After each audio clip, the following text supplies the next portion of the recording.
So a couple of updates on Diddy.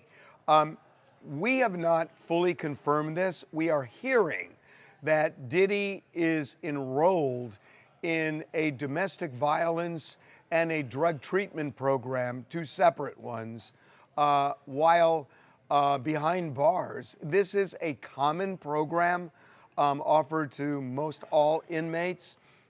We have not been able to confirm. We're getting some conflicting information on it, but we are hearing that he is participating in those two programs.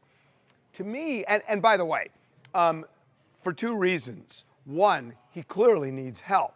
I think we heard that from the trial. Whichever way you come out, he needs help, and that's clear.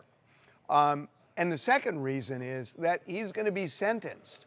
And one of the things judges look at is, is this person rehabilitated or trying to rehabilitate themselves?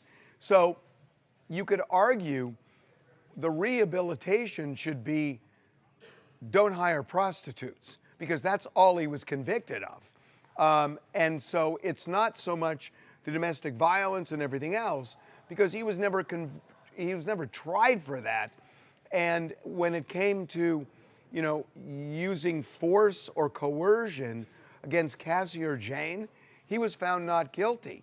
So when you think about it, what is the point of drug treatment and anything else if he wasn't really found guilty of that? He was found guilty of hiring prostitutes and sending them across state lines.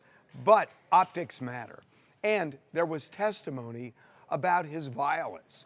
So I think if he's doing this, which we're hearing he is, it's probably a good idea.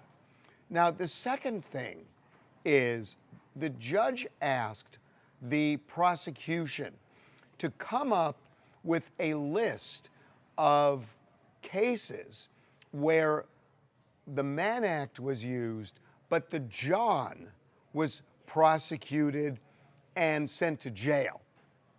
And I am hearing from some people inside this case that prosecutors may have trouble coming up with that list, because typically it's not the Johns that are prosecuted under the Mann Act.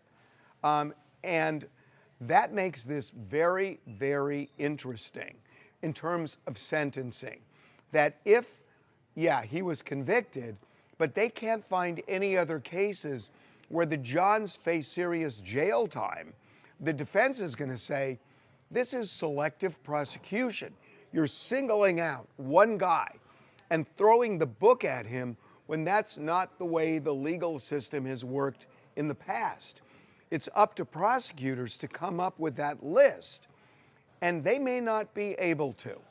And that's going to be really interesting in October when Diddy is sentenced. Now look, he could get 10 years. That is not going to happen. He's not going to get 5 years. Even prosecutors are saying 4, but he's not going to get 4. I think he is going to get between 1 and 2 years. And if they can't come up with that list, it's going to be in the lower end. And remember, by October, he'll have already served a year. And so I know this sounds kind of crazy, but depending on what happens, Diddy could be out by Christmas. And I think that's a real possibility. This is not a serious prison time case. It's just not. And especially if they can't find like cases where Johns had significant jail time or prison time. I just don't see it. So could he be out by Christmas? I think he could. Could he be out by Thanksgiving? I actually think that's a possibility.